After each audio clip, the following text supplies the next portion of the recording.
Hello, Damians! I am Miss Luz Marie Bragais, your school psychometrician.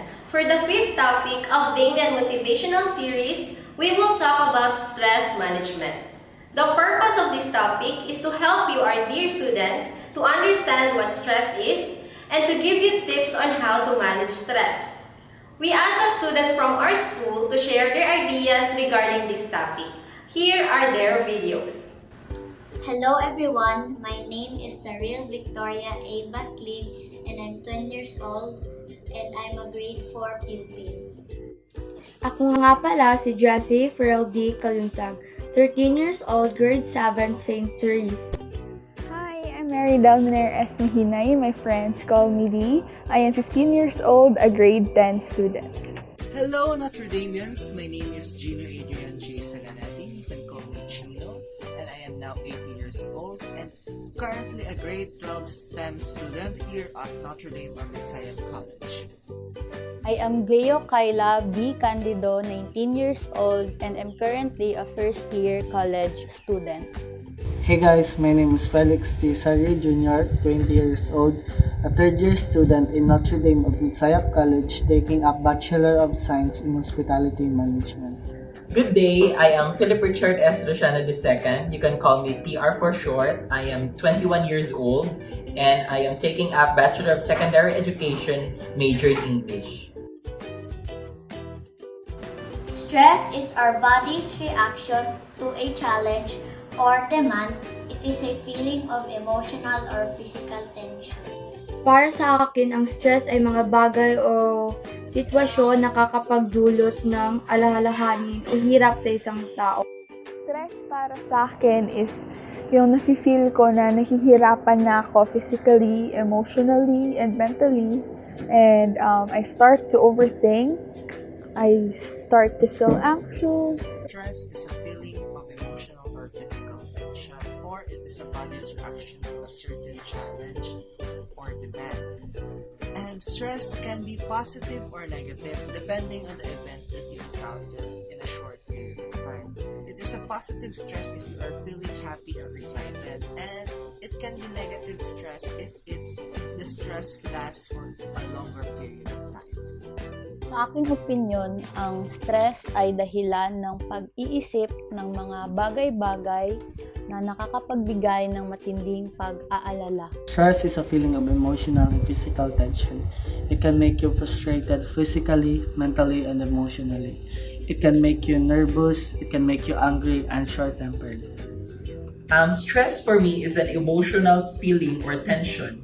It is like our body's reaction kapag tayo ay nasobrahan na sa ating physical or mental limits.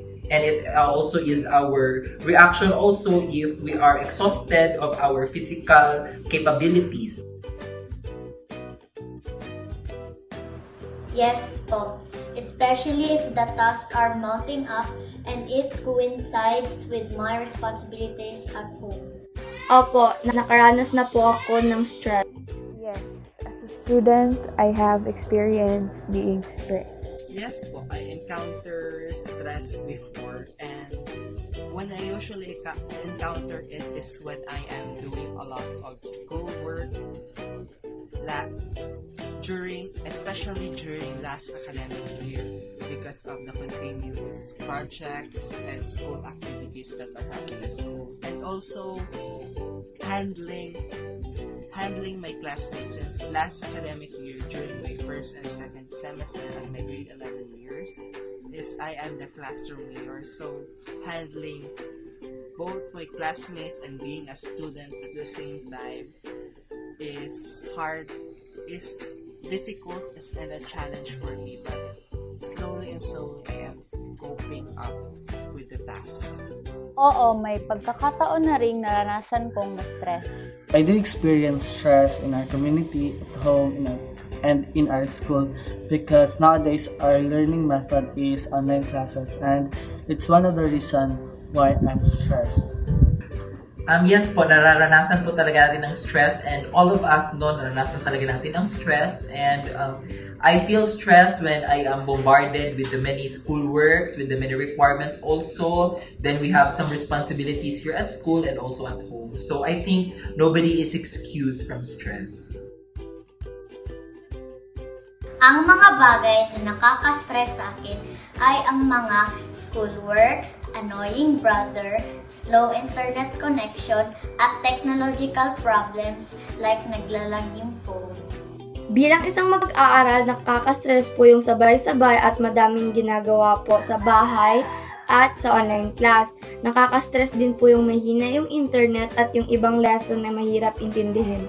There are actually things that give me stress. Some of these are when I am confronted with a big change, just like right now. I am used to face-to-face classes, and now I have to adjust to online distance learning.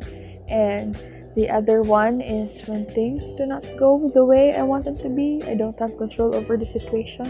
I don't know what the results would be. And of course, ACADS.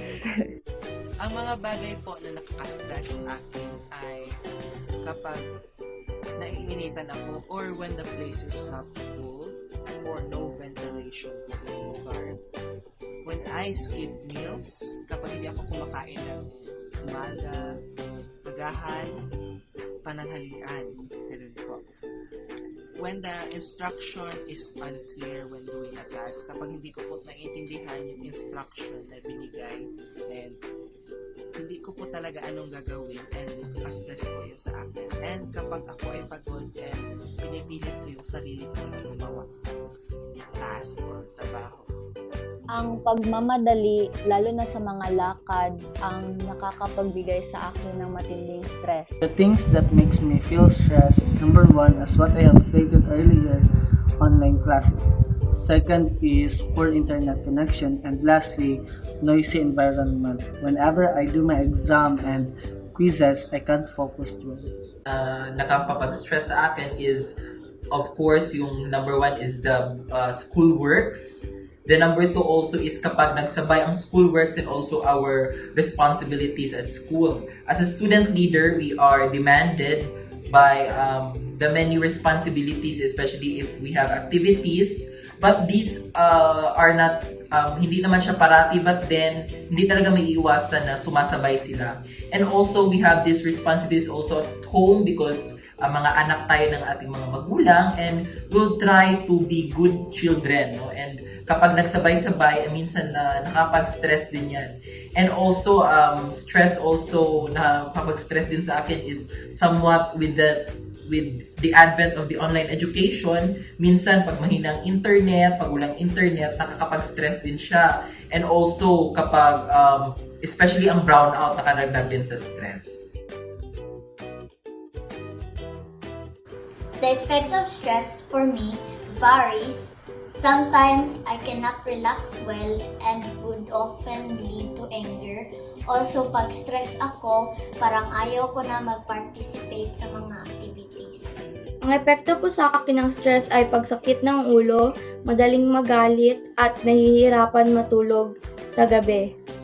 I'm stressed, just like what I said earlier. I overthink things, I feel anxious, and I get really emotional. The smallest things would either make me laugh, cry, or even irritated. I can function well, it's just that I'm really emotional. The effect of stress to me are, first is I could not control my temper, or I am always in a bad mood when I encounter my friends or colleagues. Second is I usually get a lot of headache. So, masakit yung ulo ko, pero mostly migraine po siya. Third is I am lazy to do assignments or projects for some reasons, or I always rush doing the assignment or task even though late pa ang deadline niya or ang due date niya po. Or lastly, I eat a lot or also called stress eating. Ang napansin kong epekto sa akin ng stress ay madali akong mainis at mas ginugusto kong mapag-isa. When I'm stressed, I feel frustrated and exhausted, and I'm not in the mood to do the things that was given to us by our teachers, and I don't want to submit it to them. So, ang mga effects ng stress sa akin is, I feel pressured, especially kapag nagsabay-sabay na yung mga kailangan mong gawin because may times talaga na hindi natin maiwasan na magsasabay-sabay sila. Also, nawawala ka na sa focus kung ano talaga yung una mong gawin. So, you really have to prioritize. And, na-experience ko din na what you call this, na sometimes nawawalan ako ng interest pag nasa-stress na ako and I would sometimes walk away, but that is really often because dinidemand talaga na dapat na tutukan ko yung bagay. So, all I have to do is to prioritize and to make have some time for myself, and if hindi na talaga kaya, I will just sometimes have to take rest so I can re-energize and I can go back and be focused sa kung ano yung dapat kong gawin. To handle stress, I would first pray and give myself ample time to relax. Afterwards, I would also love to eat because I'm eating the foods I like. It would lighten up my mood and can somehow eliminate my stress. Upang mabawasan po ang aking pagiging stress, nanonood po ako ng K-drama at K-pop funny moments po. Nakikipagkwentuhan din po ako sa aking mga kaibigan. If I'm stressed, I would read one of my favorite books. I would eat Jollibee. I would eat a lot. I would sleep a lot until I feel I'm okay. I would distance myself from people so that they won't get involved. They won't get the negative energy that I have. I would distance myself from them for a moment for me to breathe. The things I do in order for me to handle or manage my stress is first, I stay calm and rest for a bit in order for me to breathe in and breathe out, and or in order for me to assess the situation I encounter. And second, I am telling myself that you should believe in yourself in order for you to go over to the situation, or telling myself that you can finish the task on what you're doing. And lastly, I tell myself that I should stop for a while if I am tired, because there is no need to finish the project or task if you cannot do it all at once. Ang ginagawa ko pag nararamdaman kong nasistress na ako ay nanonood ako ng mga palabas, kumakain, at madalas natutulog. I manage to handle my stress by talking to my friends, parents. Go find your comfort zone. As what I have experienced last year, I'm so stressed to the point that I went to counseling, and after that I felt relief. So in order to handle the stress that I experience, firstly, ang ginagawa ko talaga is I really love to eat, yung tinatawag nila na stress eating. So pag stress ako, I really love to eat na kahit yung mga paborito ko na mga pagkain. Also, pag hindi talaga na-stress na talaga and you don't have time na para magkain kasi sumasabay na, tumatambak na yung mga gawain, I would have some time for myself. No? I would take a nap for at least 5 to 10 minutes or 30 minutes or so para at least I can re-energize myself and para I can regain focus, because sometimes if nagsabay-sabay na lahat, hindi ka na makafocus kasi ginagawa mo itong isa, may dinidemand naman yung sa kabila na kailangan mong gawin. So, you really have time to have focus on your, kung saan talaga yung prioritize mo. You have heard how some students perceive stress and how they manage it. Now, let's talk about it in a psychological perspective. Stress is defined in psychology as the process by which we perceive and respond to certain situations or stressors that we view as challenging or threatening. Ang dahilan ng stress ay maaaring external o internal. May tatlong kategorya ang external stressors. Ang una ay catastrophes. Ito yung mga hindi inaasahang pangyayari kung saan maraming tao ang naapektuhan, tulad ng digmaan o sakuna. Dito nabibilang ang ating nararanasan ngayon na pandemya, ang COVID-19. Ang pangalawa ay ang stress na nakukuha natin kapag may mga mahahalagang pangyayari sa ating buhay. Halimbawa, ang paglipat ng bahay, ang pagkakaroon ng bagong kapatid, at maging itong new normal na nararanasan natin. Ang pangatlo ay ang di kaaya-ayang karanasan natin sa araw-araw.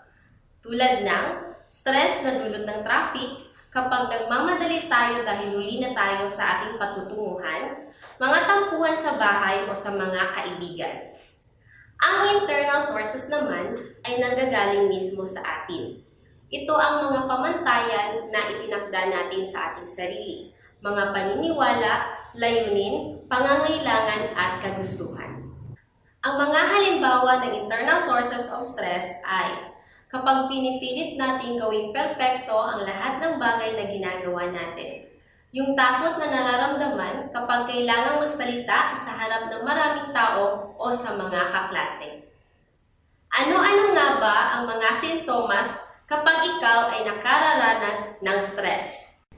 Emotional symptoms are: una, pagiging mainitin ng ulo, moody at madaling magalit.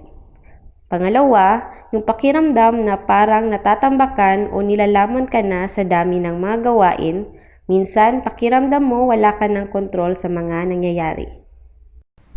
Pangatlo, hirap kang ikalma o papahingahin ang iyong pag-iisip. Pang-apat, pagiging malungkutin at pakiramdam mo ay wala kang halaga.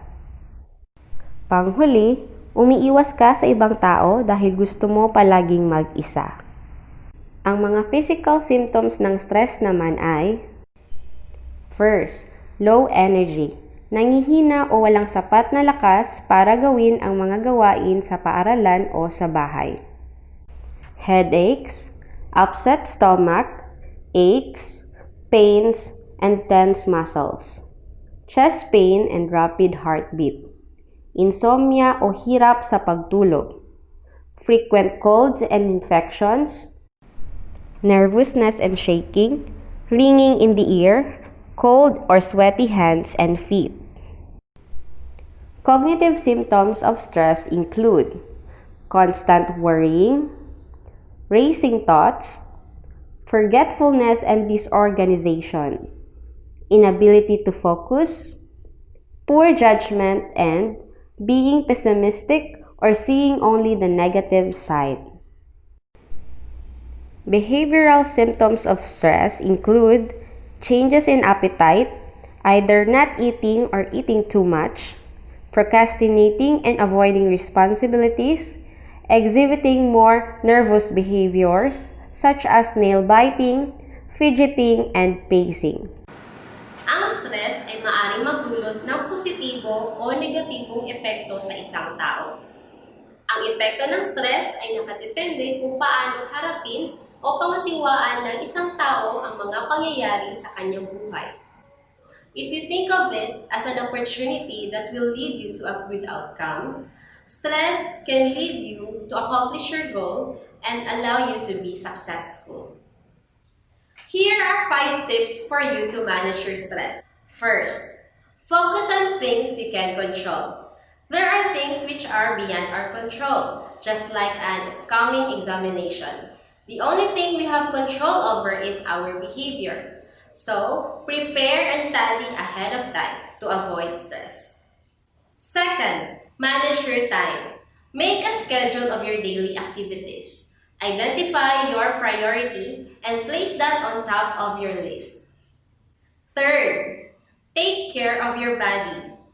Eat healthy foods, drink plenty of water, and have enough time to sleep. Fourth, use positive self-talk. Practice being kind to yourself. Appreciate yourself. Do not just recognize your weaknesses, but acknowledge also your strengths. And last, talk to a friend or an adult if you can no longer manage things on your own. Do not bottle up your emotions or struggles. It is healthy to express it to someone you can trust. Here are the tips from your co-students. To my fellow pupils, ito ang mga tips na mai-share ko sa inyo. First ay magkaroon ng schedule sa mga gawaing bahay at sa mga online tasks sa ating pag-aaral. Second, have a positive attitude. And lastly, always ask for God's guidance in everything you do. Ang mabibigay ko po na tips para sa aking kapwa kamag-aral ay manage your time and set priority kung ano po yung uunahin.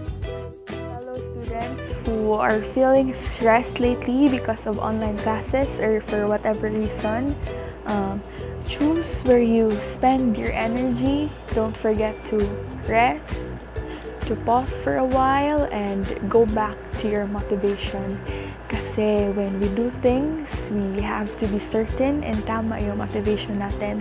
Kasi whatever comes along the way with the right motivation, kaya natin ma-overcome kung ano man yan. For those students who are stressed during this online class, all I can say for you are first, do your task at your own pace. Don't rush things because each and every student have different coping mechanisms.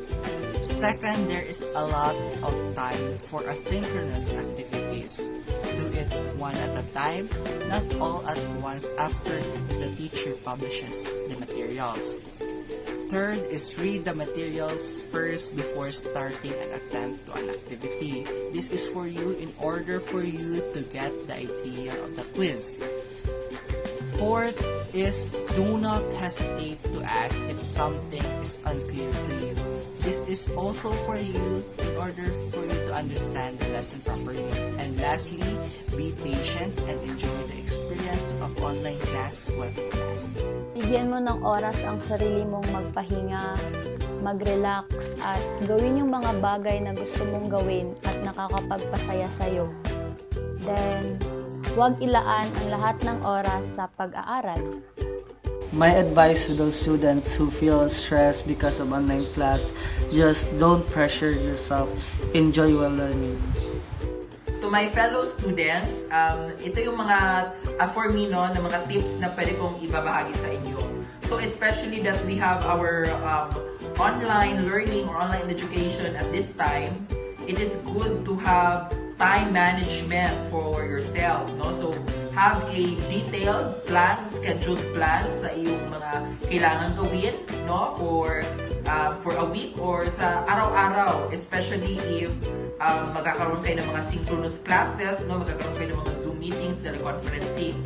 Secondly is to have time for yourself, no, especially that always na tayo nagbababad sa mga gadgets natin sa internet. So, always have time for yourself na wala doon sa internet yung enjoy a scenery at home, yung time for yourself, time for your family.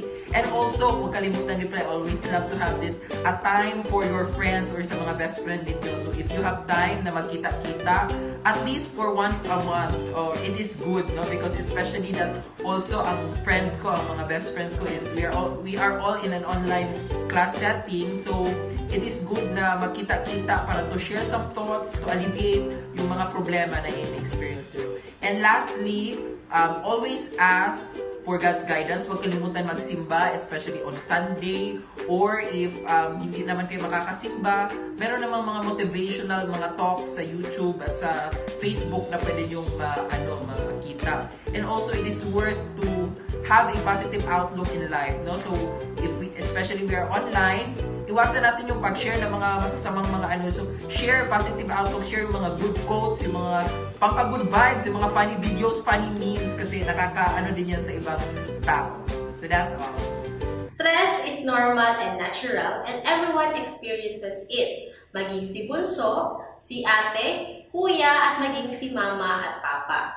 We hope that you'll remember these tips when stress comes, especially during this online learning.